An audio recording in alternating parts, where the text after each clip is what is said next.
Vamos entonces a dar inicio a este tema puntual de lo que ocurrió, de las duras respuestas que ha dado Nayib Bukele, las decisiones que ha tomado el presidente de El Salvador en ese país, en el contexto del Tribunal Supremo de Justicia. Así iniciamos el trabajo del día de hoy. Señores, qué polémico el tema, hablar de Nayib Bukele, profundamente polémico. Polémico porque muchos de los comentarios de la región y del mundo lo ven como una persona sumamente llamativa y muchos quisieran tener un Nayib Bukele en su país. Duro por este lado. Y por otro lado, hay algunos que lo catalogan ya como dictador. Y nos hacemos aquí la pregunta, ¿hay un dictador en El Salvador o hay un verdadero liderazgo? Eso es lo polémico de la respuesta, del análisis del contexto. Vamos a ver qué fue lo que precisamente ocurrió, porque con la toma de la Asamblea Nacional con mayoría de Nayib Bukele, resulta que en su primer día fueron directo a tomar una decisión. Vamos a ver cuál es precisamente de la decisión que estamos hablando, de la destitución de los magistrados del Tribunal Supremo de Justicia de ese país. Vamos a ver. Solicito se incluya con dispensa de trámite a conocimiento de este Pleno Legislativo una pieza de correspondencia a efectos de promover la destitución de los magistrados propietarios y suplentes de la Sala de lo Constitucional de la Corte Suprema de Justicia. Bueno, eso fue lo que pasó. Dicho y hecho, y vamos a presentar a ustedes en pantalla cómo Nayib Bukele de manera inmediata, aquí lo polémico, vean la respuesta a través de un tuit, porque fueron puros tuitazos los que se dio el día de ayer. Lo dice, y el pueblo salvadoreño a través de sus representantes dijo, destituidos.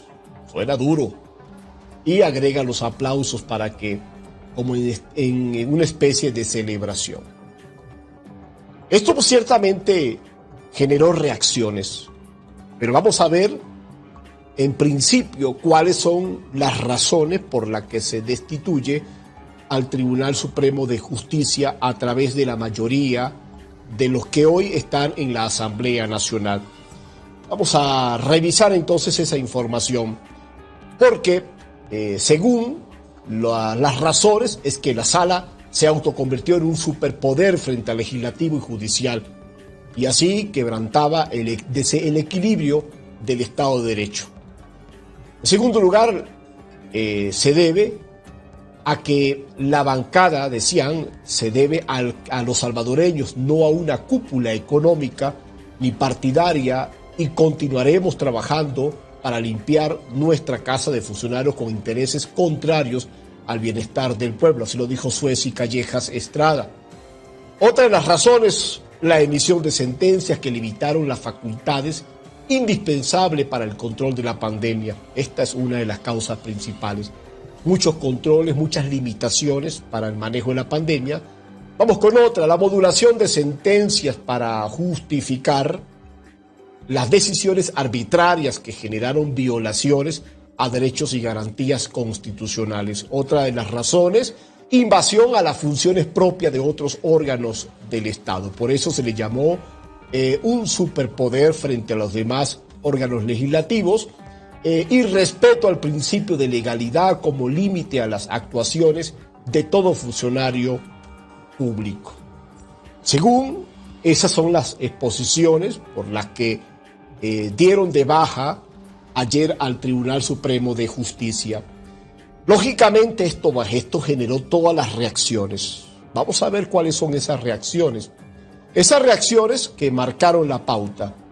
Reacciones porque cuando alguien toma mucho poder, se va acercando a lo que se conoce con el autoritarismo y llega a tener tal poder y tal control sobre todas las instituciones, y ocurre algo muy parecido a Cuba, a Venezuela, y allí está quizás la influencia, el concepto polémico de Nayib Bukele. La pregunta, ¿un dictador o un liderazgo verdadero? Vamos a ver la primera respuesta. La primera respuesta fue de José Miguel Vivanco, de Human Rights. Miren escuchen ustedes y leamos lo que le dijo. Quiero que Bukele le quede claro, no está hablando en tono bajo, por cierto. Haremos todos los esfuerzos para que este asalto a la democracia afecte su relación con el gobierno de Estados Unidos, el Banco Mundial, el Fondo Monetario Internacional y el Banco Interamericano de Desarrollo. Hoy en Washington el Estado de Derecho es una condición necesaria. Atrevido. Human Rights con ese comentario concreto de Vivanco, atrevido. Me recordó a la Poppy del Chavo, ¿no? Acúsalo con tu mamá, Kiko, acúsalo con Estados Unidos, con el Banco Interamericano de Desarrollo, con el Fondo Monetario Internacional. Oye, fue duro, ¿no? Fue contundente. Vamos a ver la respuesta de Nayib Bukele ante esto que dijo Vivanco. Vamos a pasar, aquí lo tenemos ya. Todos sabemos que Vivanco es financiado por la Open Society de George Soros. Pero lo revelador es que diga que harán todos los esfuerzos por afectar nuestra relación con Estados Unidos, el Banco Mundial, el Banco Interamericano de Desarrollo y el Fondo Monetario Internacional. Esta respuesta fue muy clara. Ahora, surge aquí la idea de que ya Bukele está asociando a George Soros con Vivanco. George Soros en la línea del globalismo, evidentemente. Globalismo que tiene características sumamente peligrosas para la humanidad. Vamos a ver ahora las siguientes reacciones que se han dado específicamente. Vamos a ver aquí ya directamente, porque uno de ellos ha sido Julio Borges. Julio Borges reaccionó de manera muy contundente, ¿no?, hacia lo que hizo Nayib Bukele. Esa reacción vino acompañada también de Anthony Blinken, el secretario de Estado de los Estados Unidos, quien manifestó que había llamado telefónicamente a Nayib Bukele, había expresado su preocupación por el tema de preservar la institucionalidad y la independencia de los poderes. Pero Julio Borges sacó un comunicado del Primero Justicia donde precisamente destacaba su preocupación. Vamos a leer cuál fue el comentario de Julio Borges y cómo reaccionó Nayib Bukele posteriormente. Ya aquí lo tenemos. Dice Julio Borges: no hay dictadura de derecha o izquierda, hay dictadura. No hay dictaduras buenas o malas, simplemente hay dictaduras. Allí hizo retweet de un comunicado de Primero Justicia, que observaban con alta preocupación lo que estaba sucediendo, etcétera, etcétera, etcétera. Vamos a pasar para ver cuál ha sido el trinado comentario de Nayib Bukele, el presidente de El Salvador. Allí lo tenemos ya en pantalla. Escuchen esto, que esto iba a 300 kilómetros por hora, esto fue un disparo knockout, ¿no? Si usted quiere llegar al poder para dejar al fiscal de Maduro y a la corte de Maduro, el Tribunal Supremo de Justicia de Maduro, mejor díganle al pueblo la verdad. Díganles que apoyarlos a ustedes es igual que apoyar a Maduro. En El Salvador nos costó 30 años liberarnos del régimen. No vamos a retroceder ahora. Caramba, una respuesta que le dio específicamente a Julio Borges. Mensaje profundamente contundente, ¿no? Fíjense que de inmediato hubo una reacción de José Miguel Vivanco de Human Rights, diciendo: importante reacción de Julio Borges sobre El Salvador.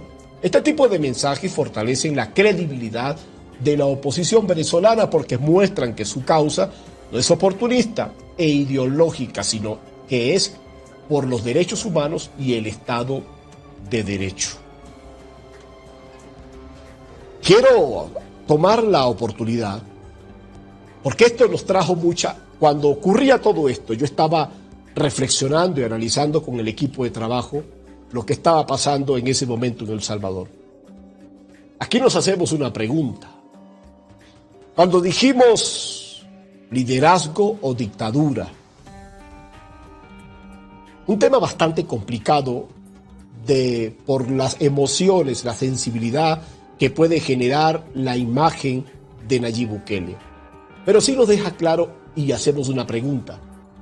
De caer el régimen cubano, venezolano, boliviano, nicaragüense, ¿cuál debe ser la respuesta natural al momento de tomar el poder?